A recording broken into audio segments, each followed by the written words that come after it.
You're back in Fayetteville. You're about to play in the Perfect Timing Baseball League. Can you tell me a little bit about that? One of our coaches, Coach Phil, has a team in this league, and so he called many of us up, a few weeks ago when we were looking for collegiate leagues, and he said, "Hey, if you guys want to come down here and play here for a couple weeks, you're more than welcome to." And many of us took him up on that.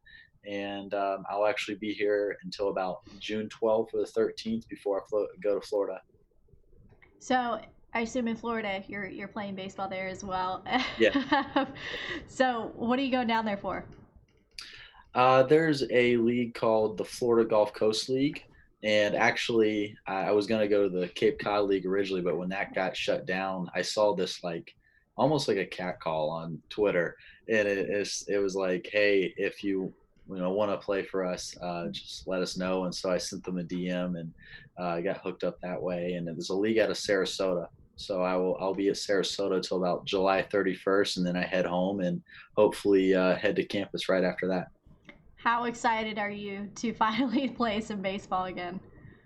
Very excited. There's no guaranteed baseball anymore these days or games, so you just kind of have to make the most of it. Anytime you're able to get outside or even on a field, back in Kansas, our high school fields are shut down to like middle of August. So like anytime you go out there, the police just kick you off, and so it stinks. But yeah, anytime you're out in the field and get a chance to play, you just really have to take advantage of it because there's no tomorrow you're guaranteed. So that's kind of been the biggest thing lately. Well, getting back to baseball, I'm sure there's going to be some new rules and stuff about trying to social distance as well. Right. And, maybe no high fives or huddles or whatever it may be. Are you nervous at all or worried? I'm not. No. I saw the report MLB's doing with all the little rules they suggested. No high fives or hanging out in hotels or and even in the travel. Travel might look a little different, but as long as in the day, as long as we're playing baseball and something we love to do, I think I'll be more than happy. So let's take a look back at your season at Arkansas, if we call it a season. I mean, it's 16 games is what you had. So Right. how do you think it all went? I loved every minute of it. I love Fayetteville. Driving back here yesterday brought back a lot of good memories, and it almost feels like home, second home to me. And yeah, I can't say nothing, or I can't say enough about how the fans and my teammates treated me and included me into their culture. And I love Fayetteville. Yeah, so I mean, as someone who left school early to join the Razorbacks, and you went through that whole process of being the youngest guy on the team and stuff, was it disappointing for you, obviously, when the season was cut short like that? A little disappointing, yes. It was almost like hard to believe just because like no season ever has been canceled like this. So it was like kind of hard to process or even imagine what was going on. Um, I remember when I first drove home and most everything was still open then, like the lockdown wasn't like officially started yet. And I was wondering like how are we able to do this? We couldn't play baseball and stuff like that. Or even now I'm like, how are we able to play in June and July, but we couldn't in March? And so I'm kind of like, I was just those thoughts go to your head. But you just kind of have to look for the good and everything. This has actually been very good because everywhere we go, it looks like negativity, and we can find positive through all this. And I was able to spend a lot of quality time with my family back home. I have two older sisters, Ashley, who's 24, and Avery, who's 21. Avery's in college, and Ashley actually moved out of the house. So having them all back and all of us back home together was something we might not have ever gotten if this didn't happen. So yeah, I've enjoyed the quarantine process. Well, you had some really impressive moments during those 16 games that you did get to play. I just want to take a look back at some of them. The first one I've got to bring up was the little flip that you did to, to first base. I'm sure you've seen that highlight just 100 times. What was running through your head during that play? Well, I've done that play in practice probably, I don't know, hundreds of times before. And even at Arkansas, when we were doing the slow roller plays, I'd do that play from second base. And so it was almost like second nature to me. And my favorite player growing up watching was Jose Iglesias, and he does that all the time. And and sometimes it's like in very uncalled for situations, it looks a little too flashy. But I always, just I saw him do that and would always practice stuff and try it. Never ever thought I'd actually do it in a game. Mhm. So when that ball was hit, I did it, and I didn't really even realize I did it until like I got the play out. And I was running back to the dugout. I'm like, if I would have flipped that into like the dugout or something, like that would be my last time ever playing on this field. What was it like for you playing on that field, as you mentioned, with It all was the really, Razorback it was fans? really, really fun. Yeah, my first game out there, me and Casey ran out for the national anthem, and it just hit me in that moment how many people were there. And so I looked at Casey and I'm like, dude, there's a lot of people here. And he's like, well, what'd you expect? And I'm like, I've never played in front of that many people, and it was a very cool experience. Your first home run, probably a pretty cool experience as well. I think it was the game against Gonzaga, game 3. What do you remember from that? I just remember thinking it was a fly out, and like I worked my way back into that bat. I want to say I was down like maybe 0-2 or 1-2, and I worked it to 3-2, and like, okay, I'm having a good at bat here. And he threw it, and I thought I missed it, and so I was just mad. So I slammed the bat down, and then like I look up, and the outfielder was running back. I'm like, oh, I didn't think it hit it that good, and then it went out, and I was just so surprised. And then I watched the replay. I looked really dumb running around those bases, but Well, the home run that you had against OU in the Houston series was uh, also pretty exciting. You seemed pretty pumped up about that one. yeah, Can you talk yeah. to me about it a little bit? Well, I was hoping the season would go longer, so it'd have like a normal home run trot. But Yeah. my first at bat, I got into one.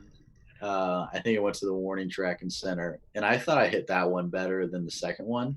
So when I hit the second one, I didn't think that one was going to get out, and when it did, we were struggling off Cavalli, um, pretty pretty good. I mean, he was striking out a lot of us, and obviously, with him and Olds and their closer coming in, we knew it was going to be a tough game. So whenever we tied it, and then Nesbitt had us take the lead with his swing. It was just we thought we were in good shape. So during the season, you mentioned Casey Martin earlier. Were there any guys that really helped you through it? Yes, yes. Obviously, Casey. My first couple days here, Casey made it from the get go. Took me under his wing and wanted to share with me all that he knew and how to play middle infield for Coach Van Horn and for playing the SEC. Funny story. Well, I don't know how funny it is. It was like our first outside practice because it was warm out in January. It's probably like, I don't know, like 50, 55 degrees. And we call that warm in January. So, we were outside and that we just got the field laser graded. And I didn't know what that meant. It turns out when you get the field laser graded, like it makes the dirt and the field like really, really soft for a little bit.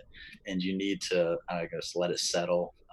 It's something you do before every year. And so like any cleat mark, it's kind of like a little beach. So like, if you walk in the beach in the sand, you make a shoe mark or something, Yeah. like all kinds of dirt comes up in like a big hole, right? And so I was fielding ground balls and in between pitches, and Franklin's hitting BP and hits a ground ball, hits a cleat mark, hits me in the not so good area. I go down, I pass out, and I'm on the ground for like 15 minutes, right? And finally, I get up, I wobble over the dugout. They sit me down. I didn't know where I was. I finally come to my senses, and Casey just walks up to me and says, "I told you not to charge anything," and then he just walked away. So that was kind of like my breaking in moment with Casey. Yeah, but Casey Nesbitt took me under his wing. My roommate or my locker mate Cole Austin was very good to me, and obviously I was friends with Christian because we're Kansas City kids Yeah. going into this. But yeah, I mean every guy altogether was very good to me. I think that's a pretty funny story, by the way. So, um, also, you mentioned your parents and stuff, and being home with your family right now. What's it like being with your dad? I mean, he should be pretty busy at this time of the year as well. Well, I think he's more busy now than I think Yeah. he's ever been this time of year. Just from all the phone calls and uncertainty of either minor league or big league season, and just trying to, um, I guess, work to get a season. He's been extremely busy, and we've actually, whenever he gets home from work, we've been going fishing at night. We got a little pond out back, and we think we're good fishers. We're really not, but yeah, we go fishing probably from about 8 to 10, a couple of days a week at night. And it's been good getting to see him a lot. He had a big accomplishment yesterday. They passed an agreement to pay minor league players throughout the rest of the year, and not all organizations are doing that. So it was a kind of cool moment to see a small market organization like the Royals get something done like that.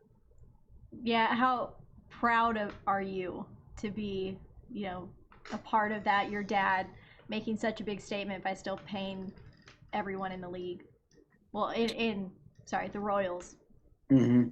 Oh, I'm proud of him either way, and I hope he's proud of me. I'm proud of him first because he's a great father, and he set a great example with him and my mom and their relationship. And so, me, Ashley, and Avery, growing up, always will have a good role model. What a father's supposed to look like, what a mother's supposed to look like, and just being professional at your job and always doing the right thing, having integrity, and everything he's always stood for, being a man of God, and having a relationship with Christ, and telling us daily, how important that is in your daily life. And as you go forward, that's probably what I'm most proud of him for. And the more and more I get older, the more and more I'm thankful for that. And it affects my relationships today. And I couldn't, there's not enough words to describe how grateful I am to have him as my father.